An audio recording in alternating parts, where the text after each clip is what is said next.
Hello everyone, എല്ലാവരും സുഖമായിട്ടിരിക്കുന്നെന്ന് വിശ്വസിക്കുന്നു. അപ്പോൾ ഇന്നത്തെ വീഡിയോ എങ്ങനെ നല്ല അടിപൊളിയായിട്ട് കല്ലുമ്മക്കായ റോസ്റ്റ് തയ്യാറാക്കി എടുക്കാമെന്നുള്ളതാണ്. ഞാനിവിടെ ഏകദേശം 500 ഗ്രാം, അതായത് 1/2 കിലോ കല്ലുമ്മക്കായയാണ് എടുത്തിട്ടുള്ളത്.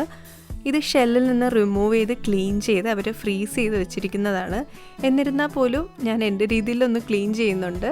ഷെല്ലോട് കൂടിയാണെങ്കിലും അത് നമുക്ക് നല്ല രീതിയിലൊന്ന് ക്ലീൻ ചെയ്ത് എടുക്കേണ്ടതായിട്ടുണ്ട്. അപ്പോൾ ഞാൻ ആദ്യം തന്നെ ഇതൊന്ന് ഡീഫ്രോസ്റ്റ് ചെയ്ത് കൊടുക്കുന്നുണ്ട്. അതിനുശേഷം നമുക്കിതൊന്ന് ക്ലീൻ ചെയ്ത് കൊടുക്കാം. ഇതിലൊരു കറുത്ത പോർഷനുണ്ട്. അത് ചിലർ പറയുന്നു അതിൻ്റെ ഒരു ഓർഗൻ തന്നെയാണ്, ലിവറോ അങ്ങനെ എന്തോ ഒരു ഓർഗനാണെന്ന് പറയുന്നു. ചിലരത് വേസ്റ്റ് ആണെന്ന് പറയുന്നു. ചിലപ്പോൾ വയറുവേദന ഉണ്ടാവാമെന്ന് പറയുന്നു. അപ്പോൾ എനിക്കത് ഉറപ്പില്ലാത്തത് കാരണം ഞാനത് ക്ലീൻ ചെയ്ത് കൊടുക്കുന്നുണ്ട്. റിസ്ക് എടുക്കാൻ വയ്യ, അതുകൊണ്ടാണ്. അതിനുശേഷം ഇതിൽ ഒരു നാര് പോലൊരു സാധനവും കൂടിയുണ്ട്. അതും ഞാൻ എടുത്ത് കളയുന്നുണ്ട്. അപ്പോൾ അതുപോലെ ഓരോന്നിൻ്റെയും നന്നായിട്ടൊന്ന് ക്ലീൻ ചെയ്ത് കൊടുക്കാം. അപ്പോൾ ഇവിടുത്തെ ആൾക്കാർ ഇത് ഈ രീതിയിൽ തന്നെയാണ് കുക്ക് ചെയ്ത് കഴിക്കുന്നത് എന്നാണ് അറിയാൻ സാധിച്ചത്. അപ്പോൾ ഞാൻ എന്തായാലും ഒന്ന് ക്ലീൻ ചെയ്ത് കൊടുക്കുന്നുണ്ട്. അപ്പോൾ ഇനി നമുക്ക് ഈ ക്ലീൻ ചെയ്തെടുത്ത് നമ്മുടെ കല്ലുമ്മക്കായയിലേക്ക് കുറച്ച് പൊടികൾ ആഡ് ചെയ്ത് മാരിനേറ്റ് ചെയ്ത് ഫ്രൈ ചെയ്തെടുക്കാനാണ് പോകുന്നത്. അതിനായിട്ട് ആദ്യം തന്നെ 1 ടേബിൾ സ്പൂൺ മുളക് പൊടി, അതിനുശേഷം 1 ടേബിൾ സ്പൂൺ കുരുമുളകിൻ്റെ പൊടി, 1/4 ടീസ്പൂൺ മഞ്ഞൾപ്പൊടി, 1/2 ടീസ്പൂൺ ഗരം മസാല, പിന്നെ ആവശ്യത്തിന് ഉപ്പ്, ഏകദേശം 1 ടീസ്പൂണോളം ഞാൻ ആഡ് ചെയ്യുന്നുണ്ട്. ഇനി ഇത് നന്നായിട്ടൊന്ന് മിക്സ് ചെയ്ത് കൊടുക്കാം. അതിനുശേഷം നമുക്കിതൊന്ന് ഫ്രൈ ചെയ്തെടുക്കാം.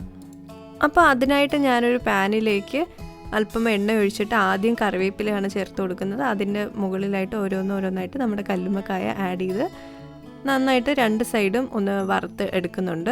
അപ്പോൾ ഇവിടെ ഞാൻ 2 ബാച്ചായിട്ടാണ് വറുത്തെടുക്കുന്നത്. അപ്പോൾ നമ്മുടെ കല്ലുമ്മക്കായയിൽ നല്ല രീതിയിലൊന്ന് ഫ്രൈ ആയി വരുന്നുണ്ട്. ഇത് ഇങ്ങനെ കഴിക്കാൻ തന്നെ നല്ല ടേസ്റ്റാണ്. ഞാൻ ഈ രീതിയിലും കഴിക്കാറുണ്ട്. പക്ഷേ കുറച്ചും കൂടി എനിക്ക് ഫേവറേറ്റ് ആയിട്ടുള്ളത് ഈ ഒരു റോസ്റ്റ് തന്നെയാണ്. അപ്പോൾ ഇതൊന്ന് വറുത്ത് മാറ്റി വെച്ചതിന് ശേഷം ഒരു പാത്രത്തിലേക്ക് ഞാൻ ആവശ്യത്തിന് എണ്ണ ഒഴിച്ച് കൊടുക്കുന്നുണ്ട്. അതിനുശേഷം 2 സവാള ചെറുതായിട്ട് സ്ലൈസ് ചെയ്തതാണ് ആഡ് ചെയ്ത് കൊടുക്കുന്നത്. അപ്പോൾ അത് ജസ്റ്റ് ഒന്ന് വഴറ്റിയ ശേഷം ഏകദേശം 1 ടേബിൾ സ്പൂൺ ജിഞ്ചർ ഗാർലിക് പേസ്റ്റാണ് ആഡ് ചെയ്ത് കൊടുക്കുന്നത്.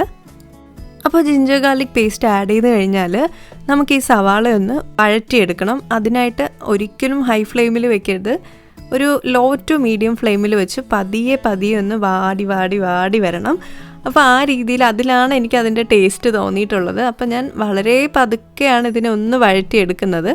തീ കൂട്ടി വെക്കുകയാണെങ്കിൽ പെട്ടെന്ന് തന്നെ അതൊന്ന് കരിഞ്ഞ് വേറൊരു രീതിയിലായി പോവും.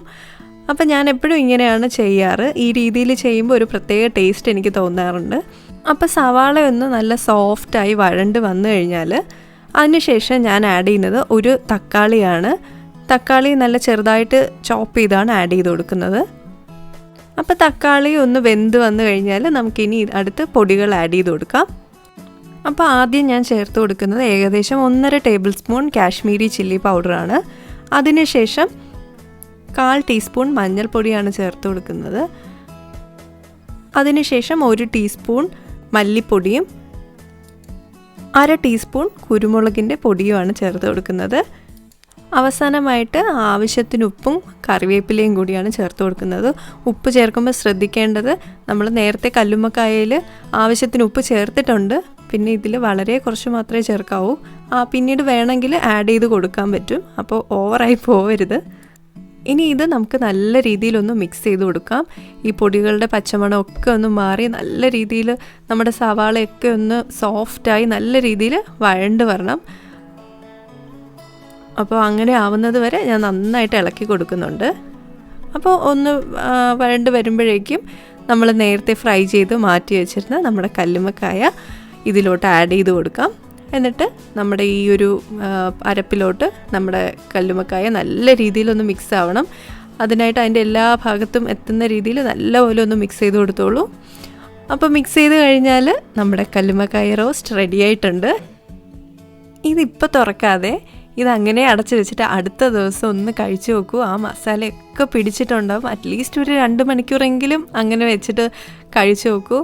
പറഞ്ഞറിയിക്കാൻ പറ്റാത്ത അത്രയും ടേസ്റ്റാണ്. ഞാൻ കല്ലുമ്മക്കായ പല രീതിയിൽ വെച്ചിട്ടുണ്ട്. പക്ഷേ എൻ്റെ ഒരു ഏറ്റവും ഫേവറേറ്റ് ആയിട്ടുള്ള റെസിപ്പിയാണിത്. അപ്പോൾ നിങ്ങളെല്ലാവരും ഈ റെസിപ്പി ഒന്ന് ട്രൈ ചെയ്ത് നോക്കിയിട്ട് ഇഷ്ടപ്പെട്ടോ ഇല്ലയോ എന്നുള്ളത് കമൻറ്റ് സെക്ഷനിൽ കൂടെ എന്നോടൊന്ന് അറിയിച്ചേക്കണേ. അപ്പോൾ ഇതുപോലുള്ള നല്ല അടിപൊളി വീഡിയോസിനായിട്ട് എൻ്റെ ചാനൽ ഒന്ന് സബ്സ്ക്രൈബ് ചെയ്തേക്കണേ. വീഡിയോ ഇഷ്ടപ്പെട്ടാൽ ലൈക്കും കമൻറ്റും ഷെയറും ഒക്കെ ചെയ്തേക്കണേ. അപ്പോൾ മറ്റൊരു അടിപൊളി റെസിപ്പിയായിട്ട് നാളെ കാണാം. See you all, by.